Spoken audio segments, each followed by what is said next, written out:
Bismillahirrahmanirrahim. Assalamualaikum warahmatullahi wabarakatuh. Perkenalkan, nama saya Lita Handayani, NIM 12018021 dari Prodi Tadris Matematika Institut Agama Islam Negeri Pontianak. Di sini saya akan menjelaskan sedikit tentang mata kuliah metodologi studi Islam, yang dimana materinya adalah membahas tentang Islam normatif dan Islam historis. Bismillahirrahmanirrahim. Baiklah, pada pertemuan kali ini kita akan membahas mata kuliah Islam dan budaya lokal. Baiklah, di sini adalah data diri saya. Nama saya Lita Handayani, NIM 12018021, Prodi Tadris Matematika Institut Agama Islam Negeri Pontianak. Pada kali ini kita akan membahas dua bahasan, yaitu Islam normatif dan Islam historis. Adapun materi yang akan kita bahas yaitu pengertian Islam normatif, yang kedua pengertian Islam historis, yang ketiga pengelompokan Islam historis, dan yang keempat hubungan antara Islam normatif dan Islam historis. Baiklah, kita masuk pada pembahasan yang pertama, yaitu pengertian Islam normatif. Untuk pengertian normatif dalam bahasa Inggris itu disebut dengan norm, yang artinya norma, ajakan, atau acuan. Dalam bahasa Indonesia yaitu ukuran untuk menentukan sesuatu. Sedangkan Islam normatif sendiri adalah Islam sebagai wahyu. Islam yang diwahyukan kepada Nabi Muhammad SAW untuk kedamaian, keselamatan, kebahagiaan dunia dan akhirat. Islam normatif ini adalah Islam yang benar, yaitu yang bersumber dari firman Allah Subhanahu wa Ta'ala, dan Islam yang benar adalah Islam yang bersumber pada Al-Quran dan Al-Hadis. Dalam hubungan ini, kata norma erat kaitannya dengan akhlak, yaitu perbuatan yang muncul dengan mudah dari kesadaran jiwa, yang bersih dan dilakukan atas kemauan sendiri, bukan berpura-pura dan bukan pula dari paksaan orang lain. Selanjutnya, karena akhlak merupakan inti dari agama, bahkan inti dari ajaran Al-Quran, maka norma sering diartikan pula dengan agama. Islam normatif itu adalah Islam sebagai wahyu, dan pada dimensi sakral yang diakui adanya realitas transendental yang bersifat mutlak dan universal, melampaui ruang dan waktu, atau sering disebut realitas ketuhanan. Sebagai wahyu, Islam didefinisikan sebagaimana ditulis di bawah ini, yang artinya wahyu ilahi yang diwahyukan kepada Nabi Muhammad SAW untuk kebahagiaan kehidupan dunia dan akhirat. Selanjutnya kita masuk kepada pembahasan yang kedua, yaitu pengertian Islam historis. Pengertian historis yaitu dalam Kamus Besar Bahasa Indonesia atau KBBI, yang artinya adalah sejarah, kejadian yang ada hubungannya dengan masa lampau.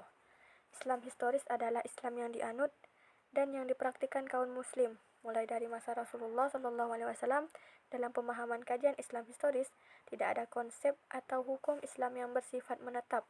Semua itu bisa berubah-ubah karena dua.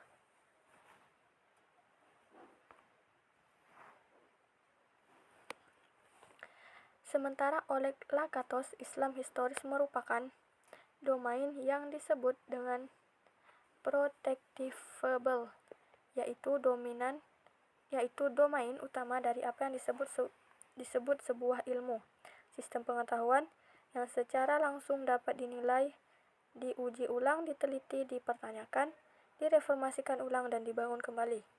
Kajian Islam historis menekankan Islam sebagai agama yang revolusi atau evolving religion, agama yang berubah dari waktu ke waktu sampai dengan tuntutan zaman, sesuai dengan tuntutan zaman dan tuntutan tempat.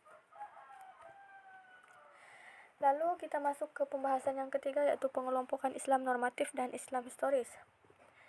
Pengelompokan Islam normatif dan Islam historis sendiri, yaitu istilah tersebut tuh hampir sama antara keduanya, yaitu Islam sebagai wahyu dan juga Islam sebagai sejarah. Yang dimaksud sebagai wahyu di sini adalah Islam yang diwahyukan kepada Rasulullah untuk keselamatan, kebahagiaan, dan kedamaian di dunia dan akhirat. Sedangkan Islam yang sebagai sejarah yaitu diartikan Islam yang dipelajari dan dipraktikkan dari zaman Nabi sampai saat ini. Lalu menurut Nas Hamid Abu Yazid mengelompokkan Islam normatif dan Islam historis itu menjadi 3 wilayah.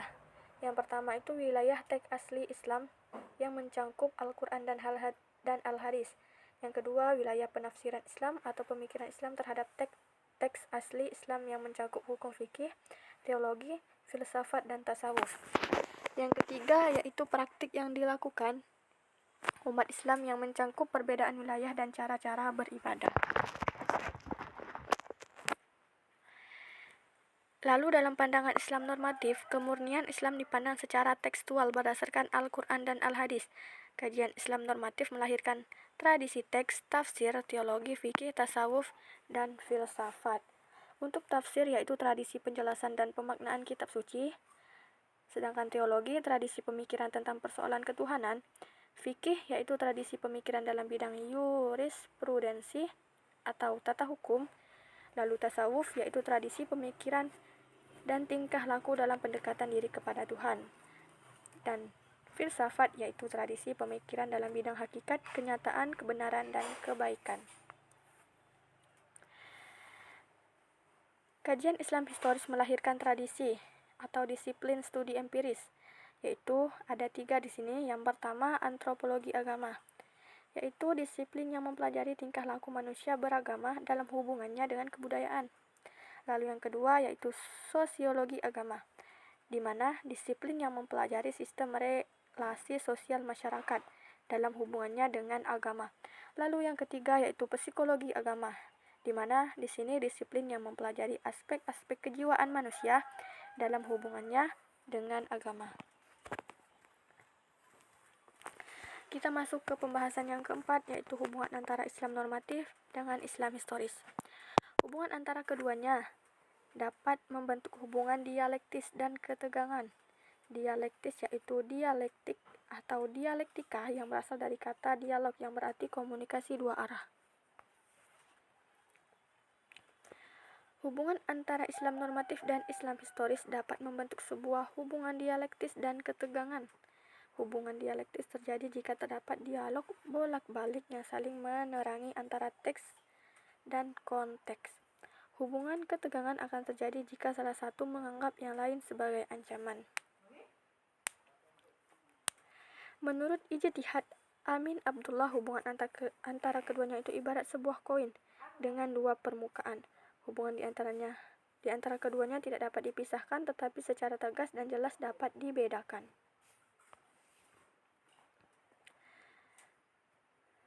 Hubungan antara kedua ini tidak dapat dipisahkan, tetapi tegas dan jelas hubungan ini dapat dibedakan. Hubungan keduanya tidak berdiri sendiri-sendiri dan berhadapan-hadapan, tetapi keduanya